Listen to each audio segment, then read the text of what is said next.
माननीय सभासदों, माननीय अध्यक्ष महोदय,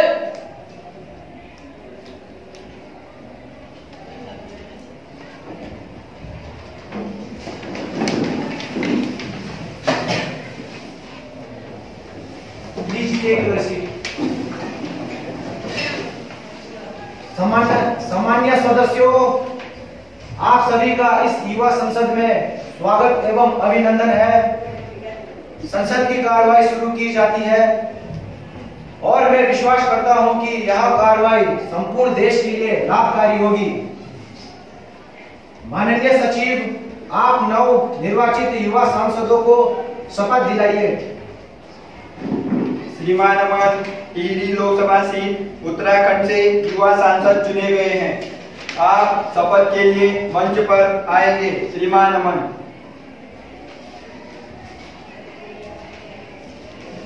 श्रीमान, आपको पद और गोपनीयता की शपथ लेनी है। आप किस भाषा में शपथ लेंगे? मान्यवर, मैं हिंदी भाषा में शपथ ग्रहण करना चाहता हूँ। मैं जो युवा सांसद निर्वाचित हुआ हूँ, ईश्वर की शपथ लेता हूँ कि मैं विधि द्वारा स्थापित भारत के संविधान के प्रति सच्ची आस्था और श्रद्धा रखूंगा, देश के प्रभुसत्ता और एकता को बनाए रखूंगा तथा जिस पद को मैं ग्रहण करने वाला हूँ उसके कर्तव्यों का श्रद्धापूर्वक निर्वहन करूंगा। धन्यवाद। माननीय प्रधानमंत्री जी, आप नए मंत्रियों का परिचय कराने का कष्ट करिए। माननीय प्रधानमंत्री जी।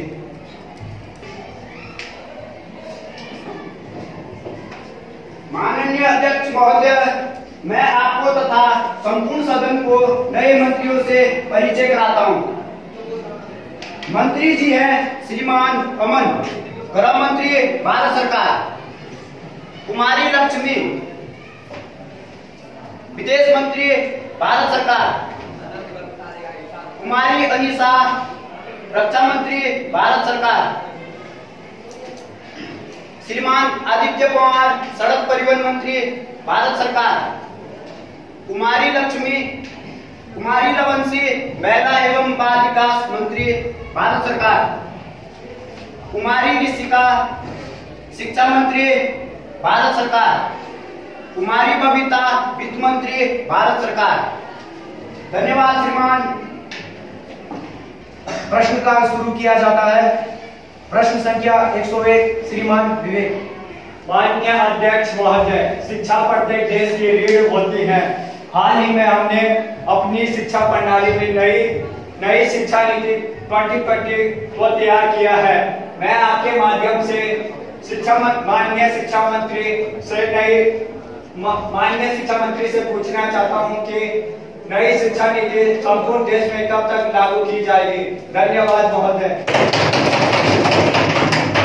माननीय शिक्षा मंत्री जी, स्पष्ट करें। माननीय अध्यक्ष महोदय, मैं आपके माध्यम से संपूर्ण सदन को बता देना चाहती हूँ कि हमारी सरकार शिक्षा जैसी नीति पर अभी हालांकि मैं उत्तराखंड में नई शिक्षा नीति 2020 को सर्वप्रथम धरातल पर उतारने का कार्य किया है तथा बहुत जल्दी संपूर्ण देश में यह नीति लागू कर दी जाएगी। धन्यवाद महोदय। प्रश्न संख्या 102, माननीय सदस्य कुमारी तनिषा। माननीय अध्यक्ष महोदय, हम सभी भारतीय बहुत गर्व करते हैं कि हमारे देश में प्राथमिक क्षेत्र अन्य सभी क्षेत्र की तुलना में सबसे बड़ी राशि प्रदान करती है। किसान सिर्फ अपना ही घर नहीं पूरा देश चलाते हैं, लेकिन हमारे भारतवर्ष में हमें खाद्य पदार्थ प्रदान करने वाले किसान आज आत्महत्या कर रहे हैं। प्रतिदिन औसतन 10 से अधिक किसान आत्महत्या कर रहे हैं। हाँ, 10 से अधिक किसान। प्रतिवर्ष 3560 किसानों द्वारा आत्महत्या किया जा रहा है, जो बहुत ही दुखद है।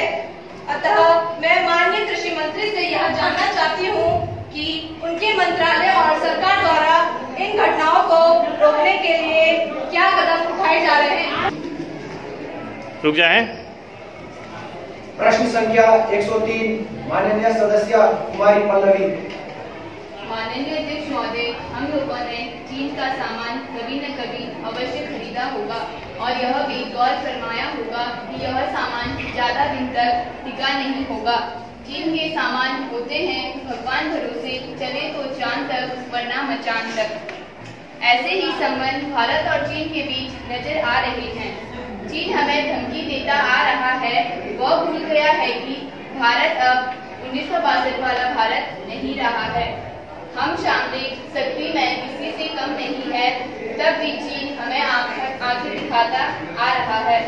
चीन पर विश्वास करना मूर्खता है, क्योंकि चीन पर यह बात लागू होती है, मुंह में राम बगल में छुरी और पीठ में खंजर घोंपना चीन की पुरानी आदत है, जिससे हम वाकिफ है।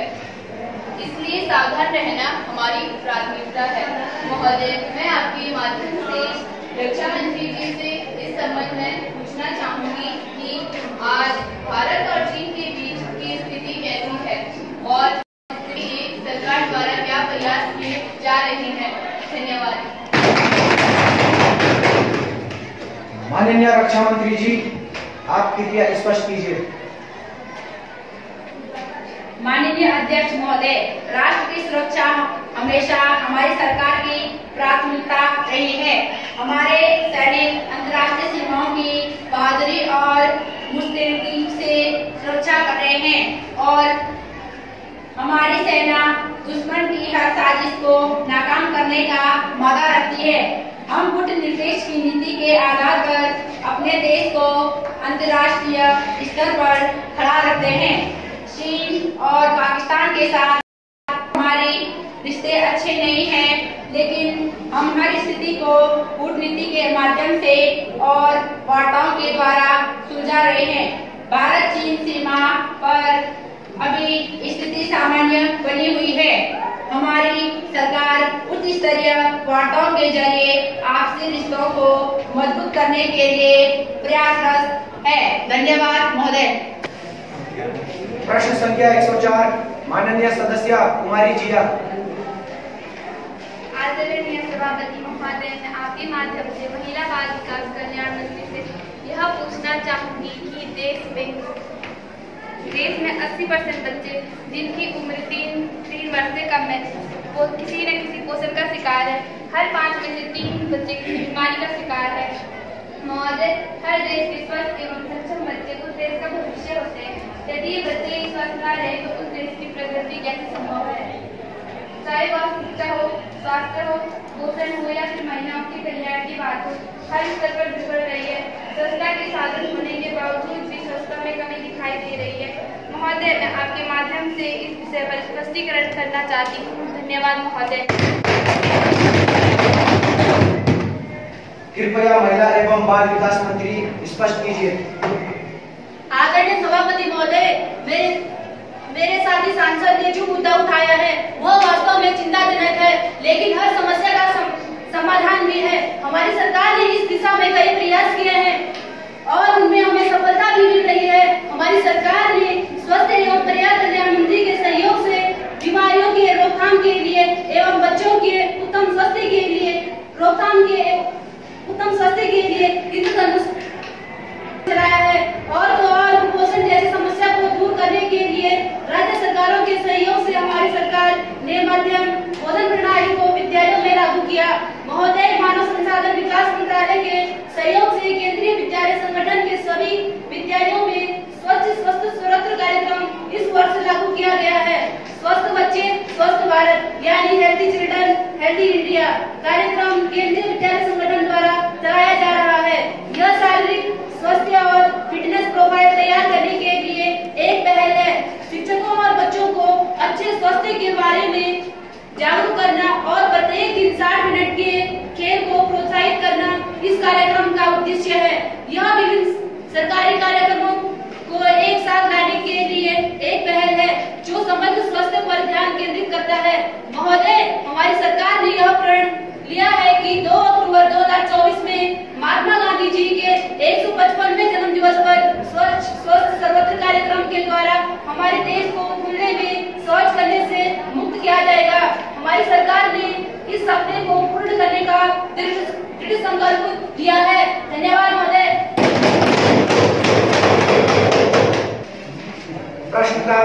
यहीं पर समापन किया जाता है।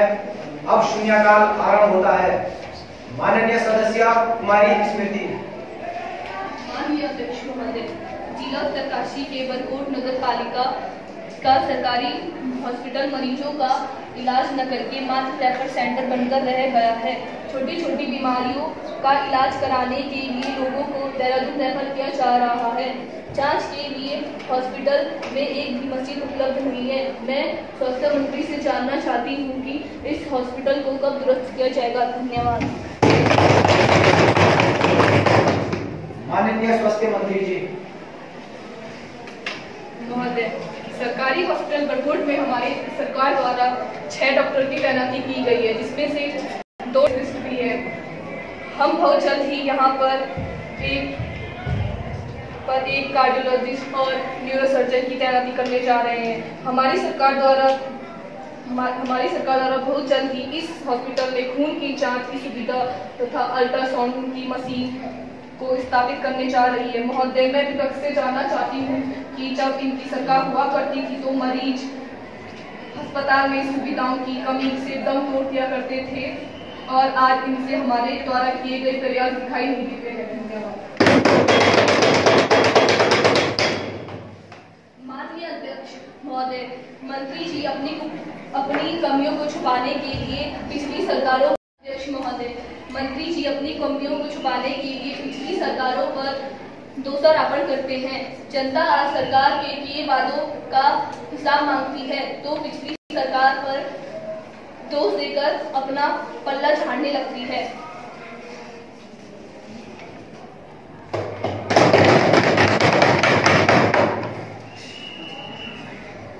क्या बोल सकूं? श्री अनित जी ध्यान आकर्षण प्रस्ताव प्रस्तुत करें। महोदय, मैं अग्निपथ योजना के और आरक्षण करना चाहूँगा। मैं प्रधानमंत्री जी से जानना चाहता हूँ कि क्यों अग्निपथ योजना लागू कर सरकार देश की सुरक्षा व नौजवानों के भविष्य के साथ खिलवाड़ करना चाहते हैं। महोदय, यहाँ भारतीय सेना भर्ती में मनमाने बदलाव कर रहे हैं। यह सरकार इतना गिर चुकी है कि इसे देश की कीमत पर पैसा बचाना सूझ रहा है। महोदय, सदन जानना चाहती है कि ऐसी क्या मजबूरी है जो देश के युवाओं के साथ खिलवाड़ करना पड़ रहा है। माननीय प्रधानमंत्री जी, आप स्पष्ट करें। श्रीमान अध्यक्ष महोदय, अग्निपथ योजना हमारी सरकार की महत्वाकांक्षी योजना है। हमारी सरकार इस योजना पर को यूं ही नहीं लेकर आई है। महोदय, 1999 के कारगिल युद्ध की उसके पश्चात देश की रक्षा को मजबूत बनाने के लिए रक्षा मंत्रालय व सेना के तीनों अंगों द्वारा स्वीकार किया गया है कि सेना में नौजवानों को शामिल कर सेना को चुस्त और दुरुस्त बनाया जाना चाहिए। उसके पश्चात सरकारों के कार्यकालों में हमारी रक्षा सेना ने इस योजना को सरकार के समक्ष रखा, परंतु यह योजना आगे नहीं बढ़ सकी। हमारी सरकार, रक्षा मंत्रालय व हमारी सेना ने 2 वर्षों तक इस योजना पर काम किया। योजना के हर पहलू पर चर्चा की है। विपक्ष जितना भी गुमराह करने का प्रयास करे, हम इस योजना से पीछे नहीं हटेंगे। यह योजना देश के रक्षा के लिए अति आवश्यक है। धन्यवाद श्रीमान। माननीय सदस्य अनित महोदय, जिस योजना की बात प्रधानमंत्री महोदय कर रहे हैं, वास्तव में यह योजना क्या है यह सदन को मालूम नहीं है, तो देश के आम लोगों के यह क्या समझ पाएंगे। मैं रक्षा मंत्री जी से यह जानना चाहता हूँ कि आप ऐसी जाली योजना क्यों लाना चाहते हैं। माननीय रक्षा मंत्री जी। महोदय, पता नहीं विपक्ष समझ नहीं पाता या समझने का प्रयास नहीं करता। इंडियन आर्मी में अब जवानों की भर्ती इस अग्निपथ योजना के जरिए किए जाएंगे। अग्निपथ योजना के जरिए चुने गए उम्मीदवारों को अग्निवीर के नाम से जाना जाएगा। महोदय, इस योजना की मुख्य बातें सदन के सामने रखना चाहूंगी। धन्यवाद महोदय। चल 17.5 से 23 वर्ष के युवा अग्निवीर के लिए अप्लाई कर सकते हैं। अग्निवीरों को पहले वर्ष 21,000, दूसरे वर्ष 23,000, तीसरे वर्ष 25,800 और चौथे वर्ष 28,000 वेतन मिलेगा। 4 साल बाद अग्निवीर को 11,71,000 की धनराशि दी जाएगी। साथ ही अग्निवीरों का 4,80,000 रुपए का बीमा करवाया जाएगा। अग्निवीर को 3 साल का शैक्षणिक कोर्स भी करवाया जाएगा। 25% उत्कृष्ट अग्निवीरों को सेवा विस्तार दी जाएगी। बाकी अग्निवीरों को पुलिस, अर्धसैनिक बलों और अन्य सेवाओं में प्राथमिकता दी जाएगी। महोदय, मैं इस देश के युवाओं का आह्वान करना चाहती हूँ कि आकर अग्निपथ भर्ती में भाग लें। धन्यवाद।